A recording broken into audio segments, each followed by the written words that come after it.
To fully understand the story of Tarkov, we need to look at all available sources. Of course, we have the game itself, but BSG has provided us with many other sources to piece together what has taken place and what may happen in the future. Some of these sources include obscure documents published years ago, and some of them buried in forum posts. Then of course we have the Raid live action series, but now we turn our attention to the official Escape From Tarkov books, written by Alexander Kontorovich, starting with Predator, the first in the trilogy. We'll do a deeper dive into the individual aspects of these books later, but for now, here's a full review of the first book. Keep in mind that this video will contain spoilers.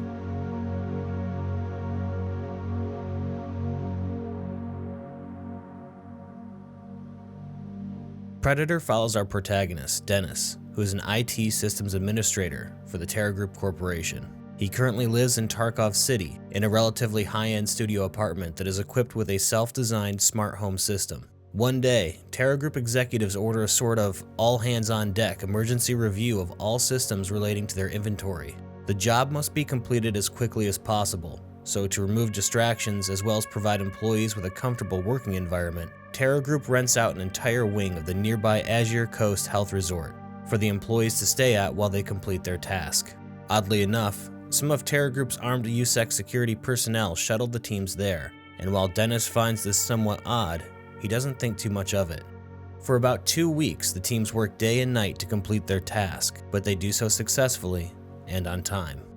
Shuttled back to the city, Denis and a few of his coworkers decide not to disembark in their USEC-guarded vans on time, and instead visit a nearby bar or cafe. It is at this point that Denis starts to notice a few odd things. Vehicles seem to be leaving the city in a hurry, and the streets seem slightly disorderly. Hiding out in his apartment, he watches news reports of violence breaking out all over the city and that a full evacuation is going on. Rather than evacuate, he decides to hold out in his apartment and wait for everything to blow over. Eventually, he decides to head out for supplies some days later and finds that various shops are either broken into and looted or are closed shut.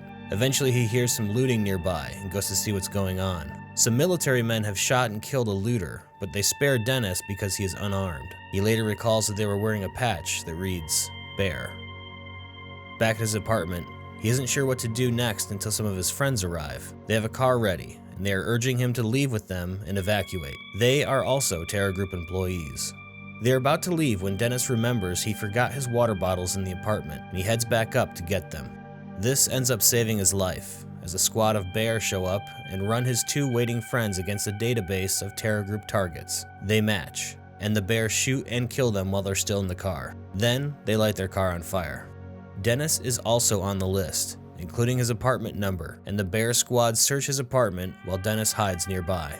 Not finding their target, they decide to rig the apartment with a grenade or a claymore booby trap so that it will kill Denis when he returns. Avoiding the bear squad, and unable to return to his apartment, Denis starts roaming the streets, trying to figure out what to do next. Before long, he is captured by a group of thugs that are essentially proto-scavs, or people who will eventually become scavs as conditions deteriorate further. They are not very well armed, mostly with bats and knives, and they force Denis to become part of their looting squad. Each day, they force these captured people to help them break into apartments and methodically loot them of any weapons, medicine, food, water, and liquor that they can find. After days of performing this back-breaking labor, Denis finds an opportunity to escape, and in doing so, inadvertently kills a man in the process, his first kill of many. Now free, but a wanted man by both this gang and apparently Bear, he wanders the streets again and notices that a shop nearby seems to be still in operation despite all the mayhem, although it now has armed guards and has been fortified with sandbags. Denis thinks that it makes sense that even some shopkeepers are adapting to this new way of life, and that he may be able to find things he needs there. After forming a shaky new relationship with the shopkeeper, he learns that he can trade high-demand items for things like food and weapons. One of the most in-demand items right now is fresh water. Finding a leaky pipe in a nearby apartment that he broke into, he slowly fills empty water bottles with fresh water and uses a lighter to reseal the anti-tamper seal on the bottles to make them appear brand new, and brings these in, along with some cigarettes and condoms to trade for food. The shopkeeper laughs at him when he tries to trade condoms, but he gladly takes the other items. Upon leaving the shop, he gets roughed up by some criminals, and he learns that these guys are harassing and stealing from anyone who visits the shopkeeper. Finding protection, specifically a gun, becomes a priority. Realizing that the bear who killed the looter earlier shot him because he probably had a gun, he revisits the crime scene and finds a rusty, sawed-off pump shotgun under a display case. Bringing more water to the dealer, he trades for some shotgun shells, and he's now armed and dangerous. This next sequence was a little hard to follow, but it seems like the bandits that roughed him up after leaving the trader wanted to deposit a portion of whatever he got from the trader in a bin located nearby. Denis decides to ambush and deal with these bandits, or they will never stop stealing from him. He ends up shooting and killing one, and injuring a second. Upon hearing the shots, Pavel, who also goes by the name Sledgehammer, comes by and offers a deal to Denis. If he can stop criminals like this from harassing the trader's customers, they can form a better relationship with discounts. But if he causes too much destruction and mayhem, they'll kill him. Eventually, the trader tells Denis of another dealer operating near the port area. He was a criminal and lowlife long before Tarkov fell into violence, and he was also a drug dealer. While he's never specifically named, this sounds exactly like Skier. He's a competitor to the trader, and he wants him to go meet the guy to find out exactly what's going on. Before setting out on this journey, Denis decides to meet with an old friend by the name of Mishka, who was a drug addict, to see if he knows anything else about this new trader. After arriving at Mishka's place, he finds that he is sober and acting oddly. Then some hooded individuals silently enter the room and put a bag over Denis's head and take him off to some unknown location. Removing the bag from his head, Denis is now in some kind of underground tunnel, and the hooded individuals, who refer to each other as brothers, interrogate Denis. They are highly interested in the fact that he worked for Terragroup, but upon learning that he was just a systems admin, they become disinterested and say to one another that he is not one of us. They place him in a holding cell until they plan to force him to start digging tunnels where he meets another captive, a former police officer. The police officer tells him in detail the chronological order of events of how everything happened in Tarkov. Both law enforcement and local government knew well in advance that something was coming that would require a full-scale evacuation. How or why they knew this, he didn't know. The evacuation was going smoothly until buses of evacuees started being shot at by unknown forces, and then complete anarchy and shootouts sprung up all over the city. It culminated in a blinding flash and a huge blast at the center of the city, after which all sophisticated electronics ceased working. He remarked that even the military had concrete barriers to seal off the entire region on standby, like it was all rehearsed well in advance. These hooded figures who had captured them both are clearly cultists, or will become cultists, although the book doesn't specifically say that name. Denis also reflects on seeing their markings around the city, and that they look oddly familiar. Eventually, Denis hatches a plan to escape during a guard shift change, and ends up killing a cultist leader in the process. He also steals his unique-looking knife. Later on, when Denis and the former cop share a meal, Denis goes to slice up some sausage with the knife, and the cop gets very serious, advising that the knife shouldn't be used for that purpose, and that it's dangerous, and has been used to draw human blood. After leaving, the book transitions to the cultist point of view after Denis had escaped, and they remark to one another that they need to increase security, because no one must know when the blue flame returns. What this blue flame is unknown. Before leaving the area, Denis returns to Mishka's apartment, and while going through a jacket pocket, he finds a flash drive. Recognizing that this is something that Terragroup personnel used, he remarks that it not only contains information, but it can also be used as a key. He keeps the device.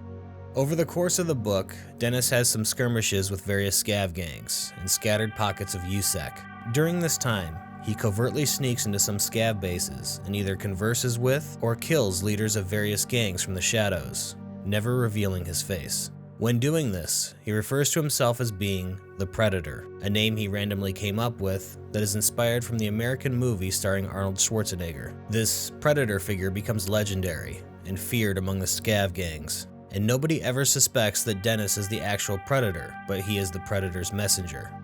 Eventually, he meets the port drug dealer, or basically Skier. He has an elaborate operation going on and has a large network of criminals working for him. Skier is highly interested in the flash drives like the one Denis found earlier. This confirms to Denis that the flash drives are very important. After Denis leaves, Skier remarks to his henchman that Denis is the real deal because he carries the knife of a sect leader openly. Eventually, Denis decides to read what's on one of the flash drives by using a laptop he found. In it, he discovers that it has all kinds of Terragroup logs and information that was input by various people. In it, he discovers that Terragroup also knew that some kind of event was coming, but rather than stop it, they seemed eager for it to happen. But something causes Denis to freeze when he notices that under several entries, they abruptly end with a single sentence. They are already here. Who they are is unknown. There are a few more adventures and battles that take place. The most notable is towards the end of the book. Denis infiltrates a local factory, which happens to be occupied by a huge squad of USEC. Killing a few and taking their gear, he retreats back to a friendly scav checkpoint and arms them all with stolen equipment. Encouraged by all the fancy new gear, Denis and the huge group of scavs assault the factory and take it over. While searching the pockets of a dead USEC officer, Denis finds another flash drive. The scavs take over the factory and turn it into a fortress, complete with booby traps and other fortifications. Eventually, an SUV pulls up, and Denis decides to parley with the USEC commander. The USEC commander requests that the scavs give the factory back to them, but they refuse. They then turn their attention to the flash drive that the USEC officer had, stating that it was extremely important to them. Again, Denis refuses. The USEC angrily leave, and the book abruptly ends. That is the basic story of the first book, but there are a few things to note. First, I want to talk about the book itself. Obviously, it was written in Russian, and translating Russian to English can be a little bit difficult. At times, the book can read like a young adult's novel, and whoever translated it was definitely very, very British. And a few jokes and bits of British humor seem to be added in here and there, and can seem a little out of place. I don't think this is the fault of the author or his writing style, but rather the translator. Second, there are definitely a lot of questions raised here. The cult definitely seems to be way more important to the story of Tarkov than I originally thought. Also, Denis said that the cult symbols seem familiar. Why would they be familiar to a middle management Terragroup desk jockey? I have theories, but that'll be another video. Also, a few things to note. The UN is never mentioned or seen at any point. Maybe that will be in the next 2 books.